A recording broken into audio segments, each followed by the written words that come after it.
Each year at the Ethical Society, we organize our programs around a theme. Our theme this year is Building an Ethical Future, and in October, we are exploring the future of war. To speak to that theme, it is now my pleasure to introduce Adriano Udani, who will give a talk called The Co-Pursuit of Dignity and the Role of Accompaniment in Asylum Seeking. Adriano Udani, who's at udani@umsl.edu, is an associate professor of political science and director of the Public Policy Administration program at the University of Missouri St. Louis. He specializes in the study of political attitudes toward immigrant groups and the policy decisions that affect immigrant treatment in the U.S. Professor Udani argues that what is starkly missing and most needed in the U.S. immigration system are opportunities for accompaniment, which provide opportunities for asylum seekers to co-pursue dignity, mutual support, opportunities for critical thinking, and collaboration for action. Please welcome.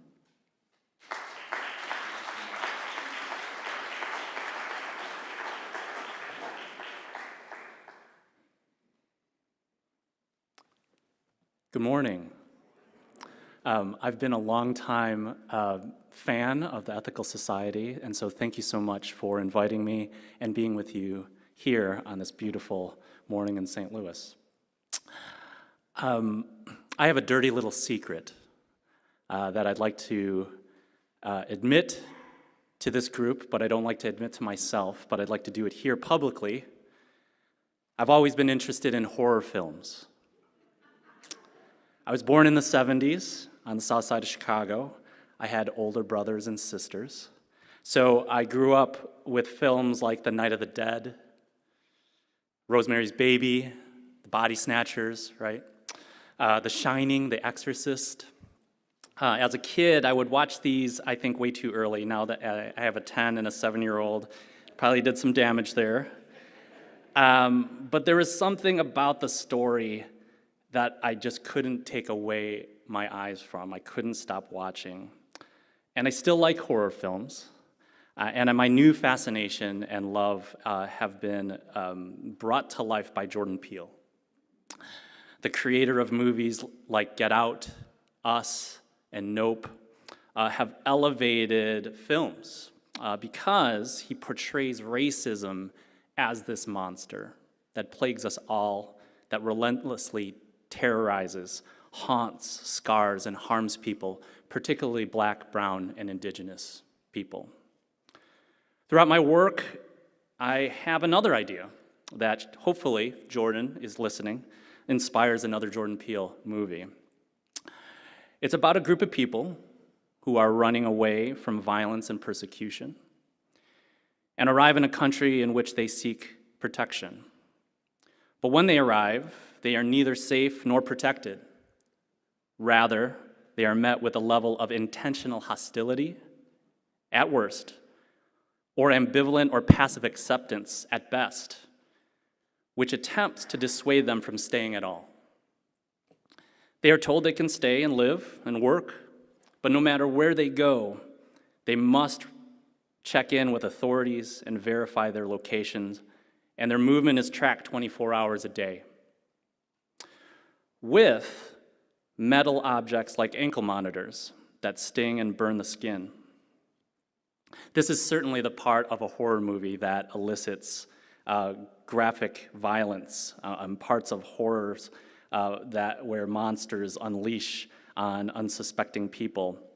But what I think is the most haunting part of this story is the uncertainty in which people are kept intentionally, not knowing whether they can stay or how long they have until they can leave, can perpetually traumatize someone and scar them deeper than a metal shackle. The group of people who I am talking about are called asylum seekers. Asylum seekers are one subgroup of an increasingly growing population that law enforcement agencies have placed under some form of control for suspected criminal behavior, despite not engaging in any illegal activity. Kelly Lytle Hernandez, famed historian, has argued the jail, the prison, the immigrant detainment camp are all architecture of a permanent society of racial exclusion extermination, and domination. In my work with Maria Torres Wedding, we argue that asylum in the US exhibits how confinement, surveillance, and deportation all work together to preserve the pillars of white supremacy. According to the UN 1951 Refugee Convention and the 1980 Refugee Act here in the United States, migrants can claim asylum by demonstrating a well-founded fear of persecution for reasons of race, religion, nationality, political opinion, or membership in a particular social group. A credible fear interview is given to undocumented people arriving at US ports of entry. Through this process, asylum seekers must provide evidence to demonstrate a significant possibility of credibly establishing past persecution or a well-founded fear of future persecution. When asylum seekers reach the border, they are forced to live in detention until they can pass a credible fear interview in front of an asylum officer. Once a positive decision is made, asylum seekers are released into the US to await a full hearing before an immigration judge, which usually takes 3 years on average. The Supreme Court has ruled that deportation has been beyond the reach of our Constitution that affords due process. This ruling has contributed to upholding the practice of confining non-citizens, including asylum seekers, in local jails, prisons, processing facilities, and detention centers. Subsequent legislation has mandated immigration authorities to detain and expedite removing non-citizens for violating immigration laws. While waiting for their deportation hearing, asylum seekers are not physically detained, but are required to check in periodically with the Immigration Customs Enforcement. Studies have shown that ICE has increasingly forced asylum seekers to enroll into what's called the Alternative to Detention program. Some are subjected to a program called the Intensive Supervision Appearance Program. This is the program that shackles ankle monitors with GPS capabilities onto its enrollees. To clarify, ICE's ATD programs are not really an alternative. Rather, another form of procedural detention to ensure attendance at immigration court proceedings. ISAP enrollees are often subject to a cocktail of different ATD methods, including mandatory home visits, telephonic monitoring, check-ins at ISAP offices, voice recognition software, and radio frequency monitoring, all from their smartphones. Further, ATDs can be strategically invasive and extend surveillance to other community members, even citizens, as asylum seekers on GPS can be exploited to bait other people who are under scrutiny by the government. In effect, ICE has built digital and mobile jails that restrict the movement of people who are disproportionately Black and brown. An intentional retrenchment of free people's movement is evident in asylum seeking, as Andrea Gomez Cervantes, Cecilia Menjivar, and William Staples have warned us. Tools such as ankle monitors allow authorities to exercise disciplinary power over free human beings, innervating their most basic, routinized, and trivial aspects of their everyday life. The daily surveillance of asylum seekers shows how law enforcement agents have normalized confining people who are escaping violence as part of their American dream.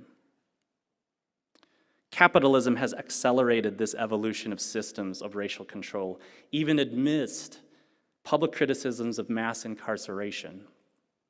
Despite the passage of the 13th Amendment that abolished slavery and involuntary servitude, the legacy of anti-Blackness has been always present in immigration control and incarceration, which have expanded exponentially due to profits in the control and economic exploitation of vulnerable human beings who are viewed as expendable, as cheap labor, who have no voting rights, and whose livelihood depends on maintaining lawful status. The Department of Homeland Security Act of 2020 provided over $3 billion for ICE to operate its immigration detention system, which is maintained and operated by for-profit prisons and surveillance technology companies. As of July 2019, places like Core Civic and Geo Group operate facilities and surveillance programs that impact over half of the people in custody. And when I say capitalism in the same sentence as immigration enforcement, I mean it. Core Civic and Geo Group are companies that are publicly traded on the New York Stock Exchange and deliver profits to their shareholders.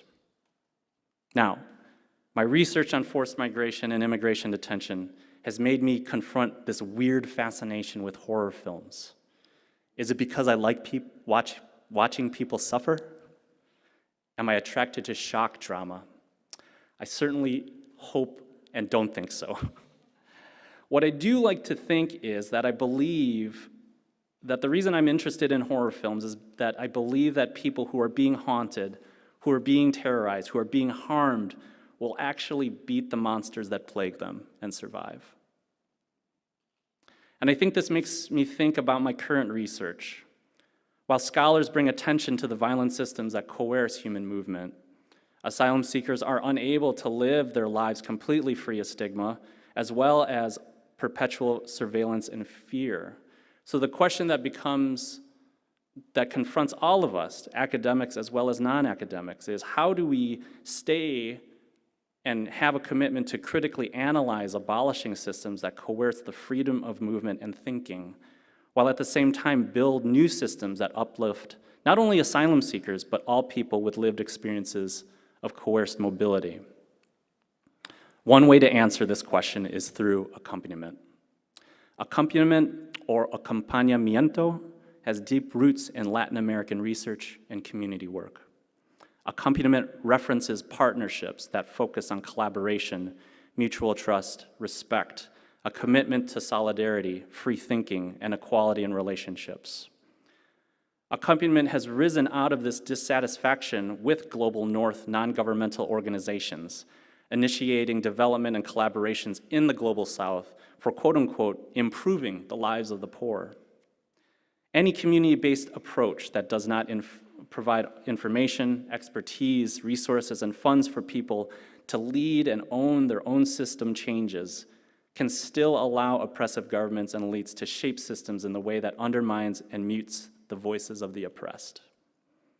Over the last 3 years here in St. Louis, the Interfaith Committee on Latin America, IFCLA, the Migrant and Immigrant Community Action Project, the MICA Project, and I have convened an accompaniment group of asylum seekers from Mexico and Central America in a process that positions and directly pays asylum seekers for their knowledge, for their time, and for their ideas, and as leaders who can set the strategies for the rest of the community. Our asylum seeker colleagues, who have named themselves Migrantes Unidos, sets the pace of escalation to implement their ideas for immediate relief and the long-term goal of abolishing detention. In November 2020, we held our first meeting with 8 people.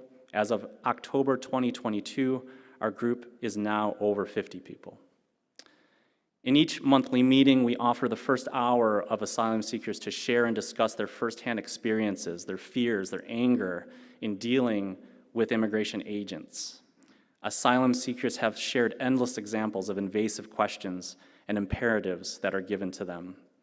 As one organizer at IFCLA has observed when dealing with ICE, only they, the asylum seekers, knows what happens behind those closed doors with the agents. We can only stand with them and understand what they go through only so far.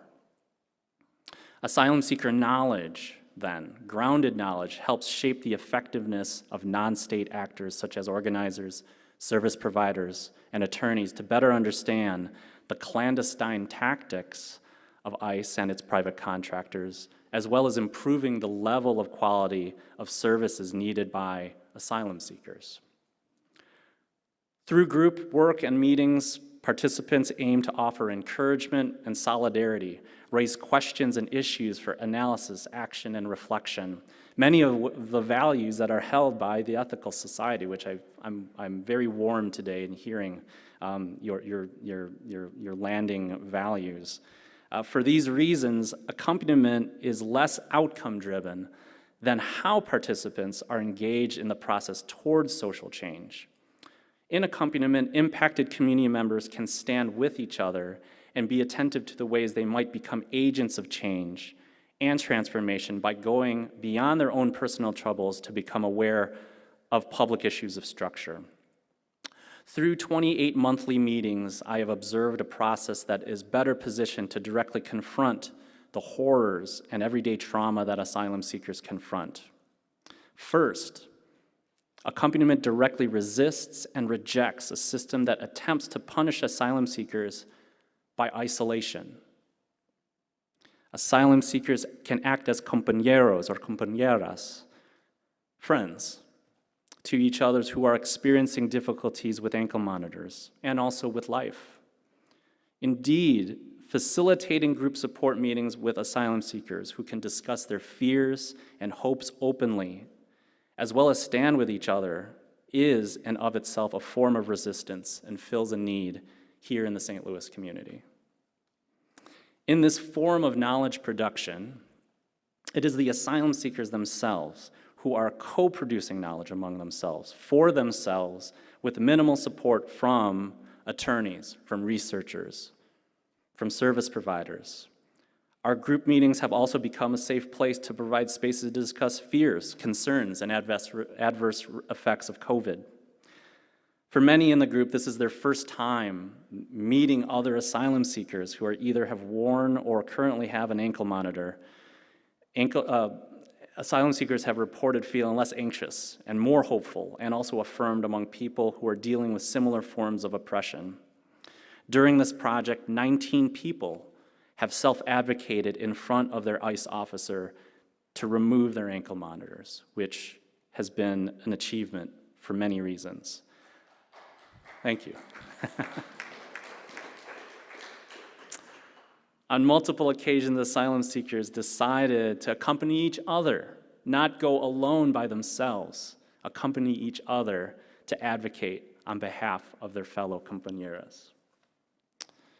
Second, accompaniment refutes the negative stereotypes that are put often on Mexicans and Central Americans. All too often, it becomes the default to treat asylum seekers as recipients of services or knowledge from others, from US citizens. Our work has shown that when organizations and academics can step aside and flip the conversation from delivering services and writing about immigrants to more of a collaborative and reciprocal relationship of asking and listening, the changes are significant. In our group, we've seen people build powerful prophetic relationships grounded in their own knowledge and experiences. Accompaniment meetings have also shown that Mexican and Central American asylum seekers don't always live in sadness, in the shadows. They're not impoverished all the time. They also live and thrive in their communities where members see each other, understand each other's pain, and also celebrate their shared successes and time with each other. We definitely try to cultivate moments of celebration. The good news of getting an ankle monitor removed is commonly announced on our WhatsApp thread that we have as a group, as well as our monthly meetings. And this group often involves people, asylum seekers who have ankle monitors and those who have yet to get their ankle monitors removed.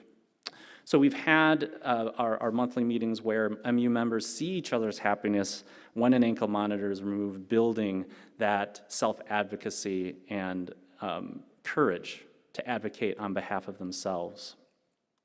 The progress of MU implicates, I think, many theories of change and group-centric frameworks in academia, which are based on marginalization and oppression. People cannot want what they don't see. Current studies often and continue to identify reasons for which marginalized groups reproduce their own oppression. Yet, the discourse of MU can critically challenge these theories because they're not providing enough academic space to be more than just asylum seekers and people living in shadows or helpless individuals waiting to be saved or educated.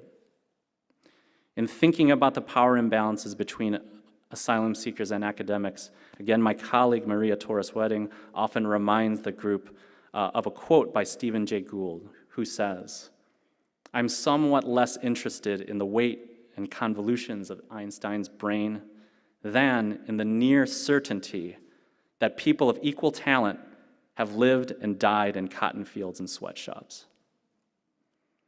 Through a mutual assistance framework that provided accompaniment for political purposes, MU, Migrantes Unidos, has allowed individuals the time and space to think critically and reflect on their own role in abolition.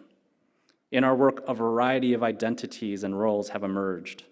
There are leaders, there are record keepers, there are cheerleaders, as well as providers of emotional support, validation, and information getters. These are all roles that stand in stark contrast with the dominant stereotypes of immigrants being victims and criminals. More importantly, these roles, I argue, are necessary for pursuing a future without any forms of detention. Overall, it's this co-pursuit of dignity that is making a real-life difference and informing academic discourse and, I hope, public discourse. We are finding that our asylum seeker colleagues are not only building courage, but are also more informed about how to self-advocate for themselves and others. At the most basic level, asylum seekers feel more equipped to face state actors after obtaining more information about alternatives to detention and seeing peers go through the same process. These are new outcomes that local grassroots advocacy groups and immigrant legal service organizations have consistently voiced. As compas, as compañeros, as compañeras, asylum seekers have often found ways to build courage with each other, create room to practice self-advocacy, and have the freedom to think critically for themselves. So the next time we find ourselves witnessing or being caught up in a horror flick, either in the movies or on television, or even witnessing the real-life threats to democratic politics and justice in the real world, let's not look away. Let's remain tuned in and be curious, and hopefully find ways to vanquish monsters, no matter what form they take. Thank you for your time.